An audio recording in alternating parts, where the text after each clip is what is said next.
It's Heart of the Matter Plus. I'm Omotayo. My name is Dipo Ayo Adeosi.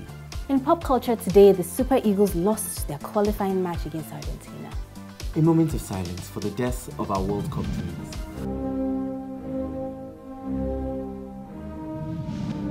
And a big welcome to all our celebrities who went to Russia. What goes to Moscow must come back home.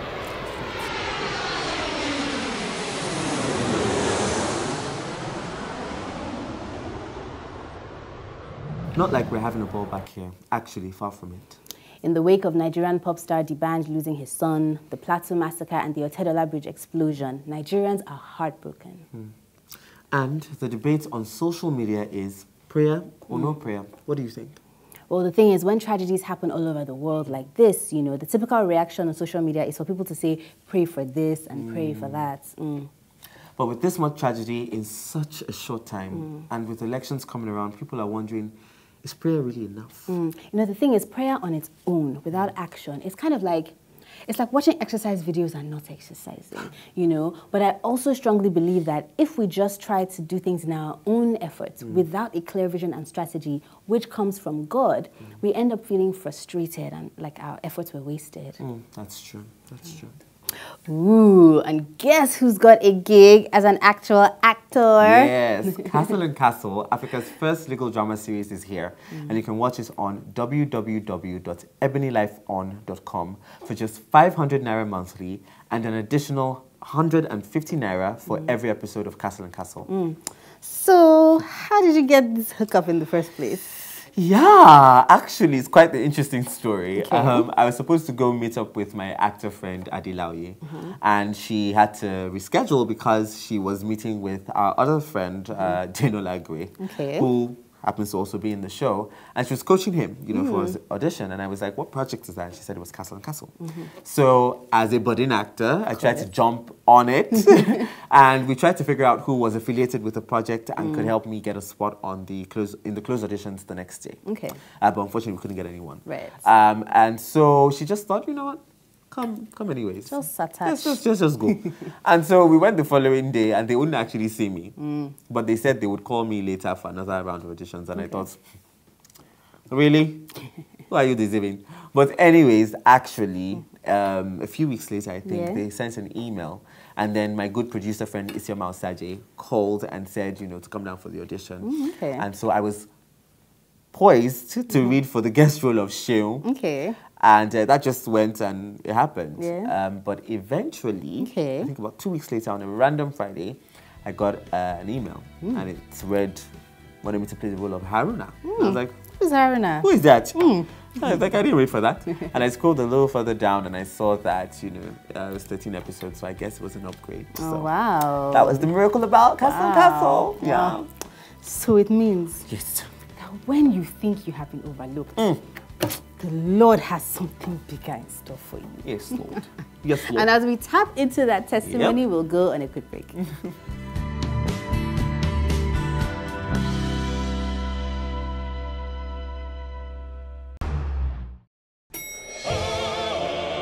it a glorious hallelujah! Your G63 or whatever car you're driving, what's the free money you used to buy? Everyone, please, calm down. The person that tries to sue you, I say it will not be better for their life. So you want God to punish our clients, huh? Where do you think your salary comes from? No. Why should you be looking for something in Sokoto when it's already in your Sokoto? You will have the privilege of robbing minds with the Honorable Monday Esebiota Anidi MacDonald Esquire III. Who's he? He is me in Cabulous Simulacrum. Nike, give us a moment. Final warning on the dress code. Good morning, ma. Good morning. Please, I'm reporting for my assignment. What's your name? Doshima Andrew. Yoshima. Yes, sir. That's a really beautiful name. Thank you, sir. Welcome to Lagos. Thank you. Nice to meet someone from my sexy boyfriend's class. Your mom does know you have sex, right? I saw it about you.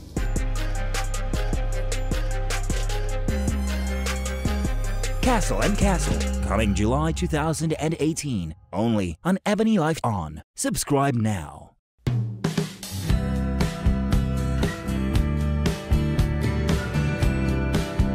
Hey guys, welcome back to Heart of the Matter Plus. We have with us our very first guest. I'm so excited. So excited. I'm the first guest.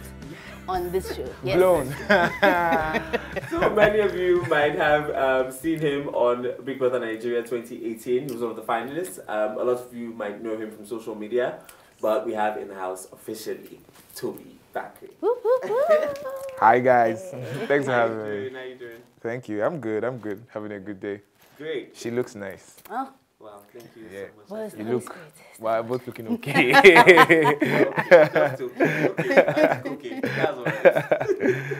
All right. Anyways, Tobi, so we're going to start with the fact that a lot of people know you, most especially now, from being, the Big Brother Naija finalist, and that was a lot of great publicity for you, but there's so much more to you, even just judging from your Instagram bio. There's just so much more that you do. So can you actually tell everybody what are you into? Okay, well, I'm a man of many talents. Yes. And I plan to make a living and live life off all of those.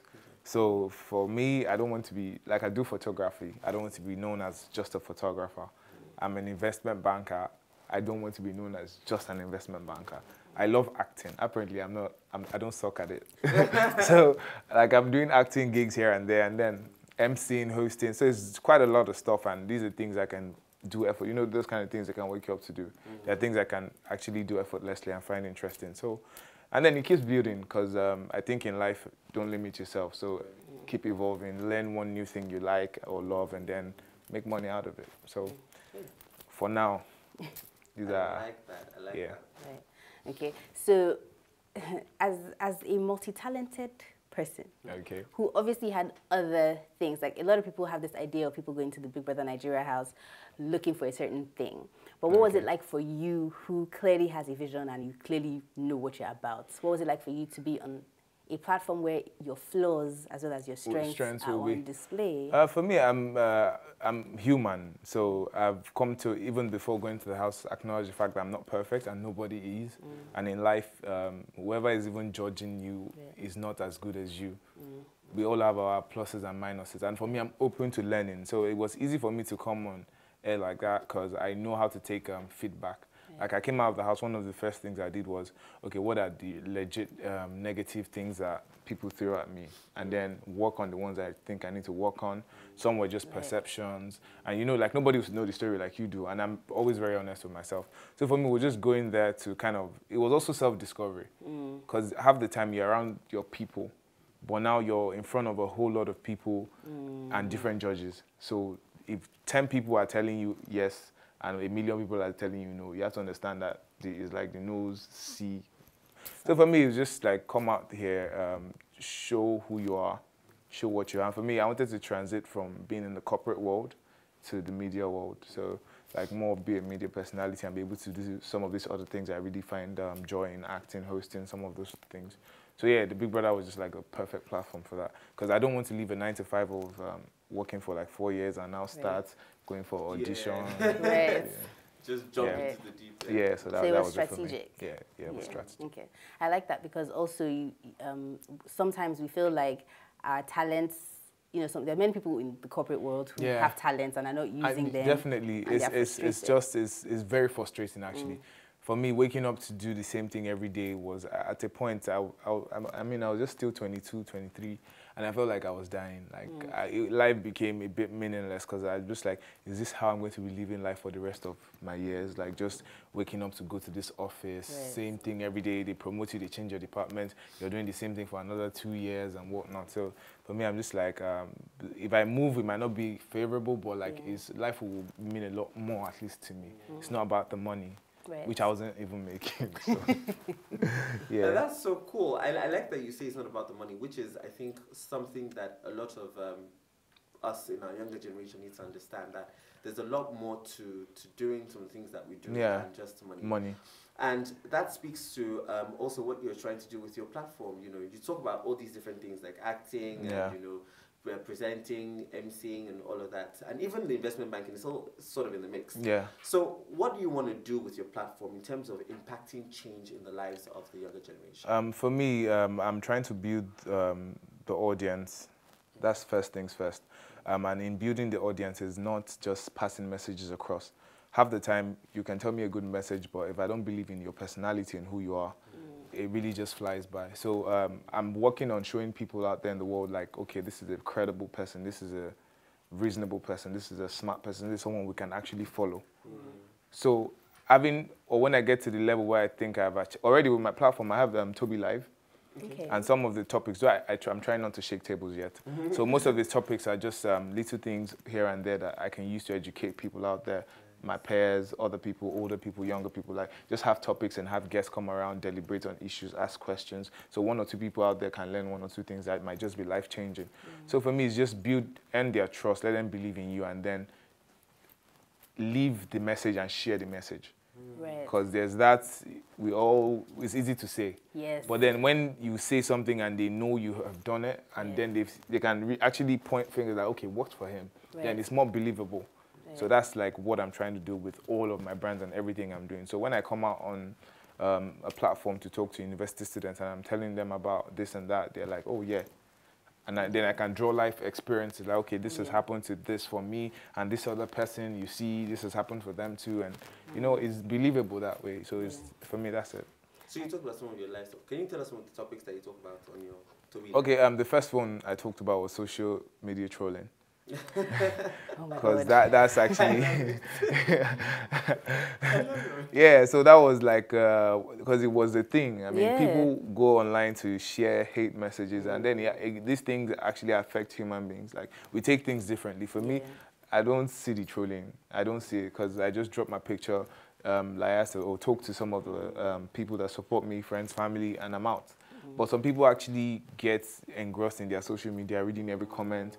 One bad thing somebody had to say about you is making you feel bad, and I'm like, we don't need to. And people are saying those things to hurt you, like, and I'm like, we shouldn't be living. It shows something is wrong in the culture. You shouldn't wake up in the morning and want to make someone feel bad because of an opinion. I mean, I might be wrong to do something, but you don't tell me my mother gave birth to me, shouldn't have given birth to me. You get all those kind of really painful things.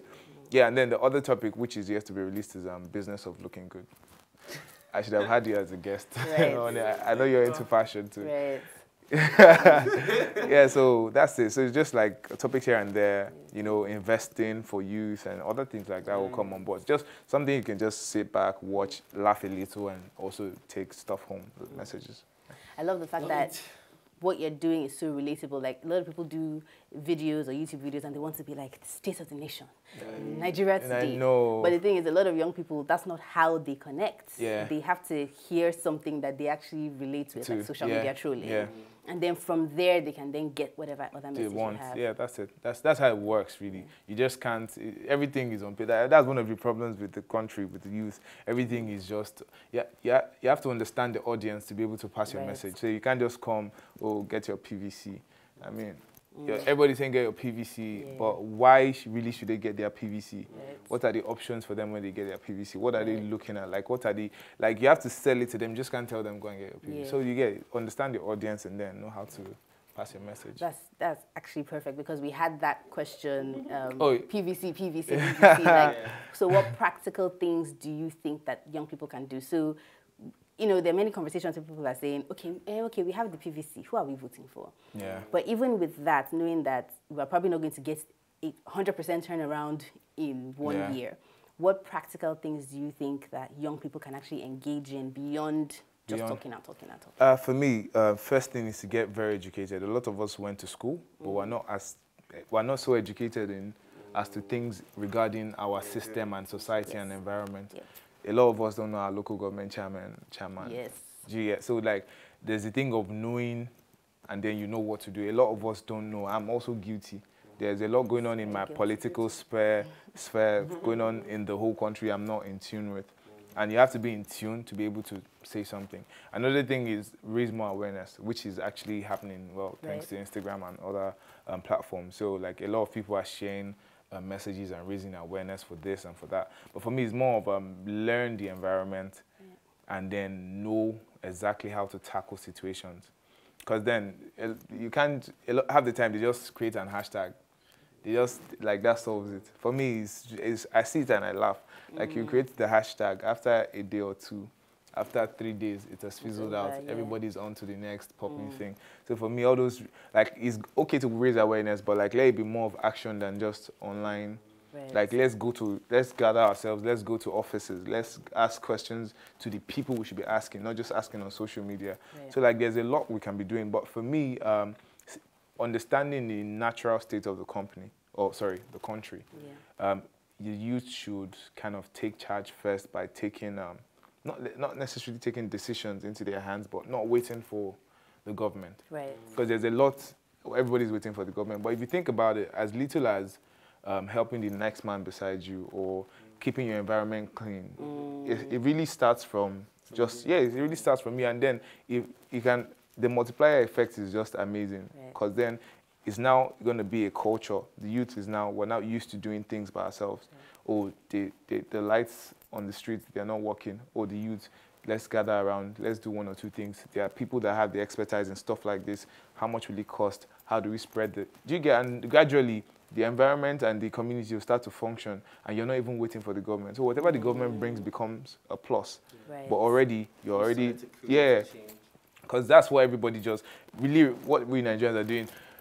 The country is bad. The government is bad. You just say it's bad. But forgetting the power you have. As human beings, we're very powerful. And then we shouldn't, like, your life shouldn't be subject to the decisions of the government. Like, it's so bad how some people have just accepted the low state of life. Just, our government is. Not knowing, like, it takes just your action to just stand up and challenge yourself, really, to do more. And then gradually, if people emulate and everything, we'll have a better environment. So there's actually a lot the youth can do.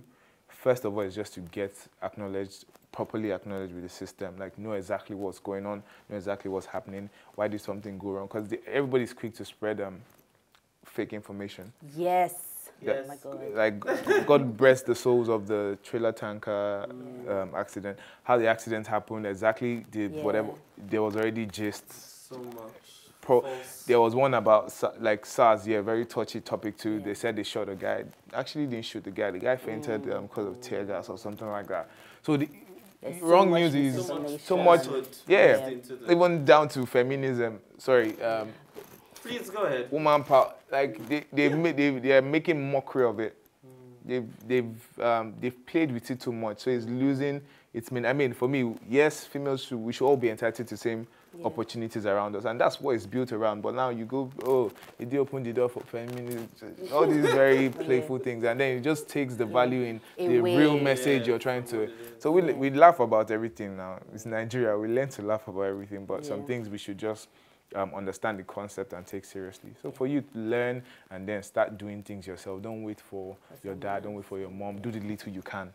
And then it'll be a bigger country. I talk too much. No, like we could literally, like we can sit here on these topics and break it down. Legit, because it's like, there are different, if it's there's a lot. But this, I'd like, now get your PVC. Okay, do you get a PVC? Who are we voting for after we get the PVC?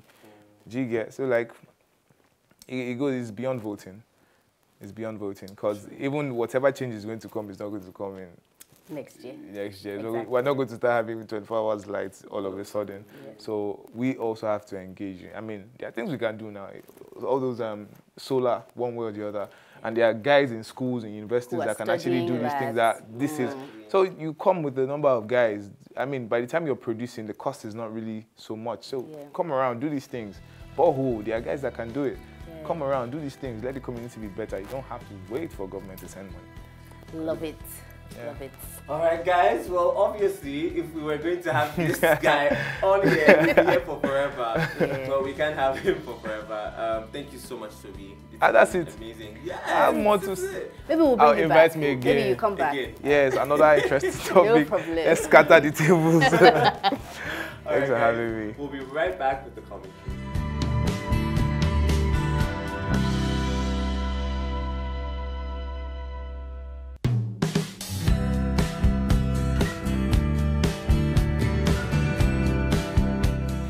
It's time for the commentary. We take a look at the more hilarious stories in the news because fact is stranger than fiction.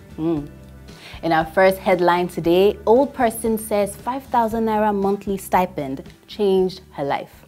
According to the story, the 5,000 naira helped her buy a goat, one goat, which then provided her a source of livelihood from which she drinks milk and eats meat regularly.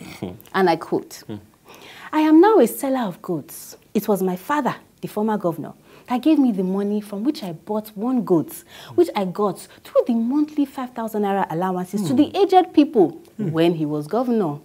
In fact, the last time he came to campaign in my community, I presented a goat to him in appreciation of what he did for me and other aged people during his tenure. I purchased a goat from my own stipend, and that goat gave birth to more goats. As you can see them here. I sell goats to people who need them, and I also kill from the flock for eating anytime I wish."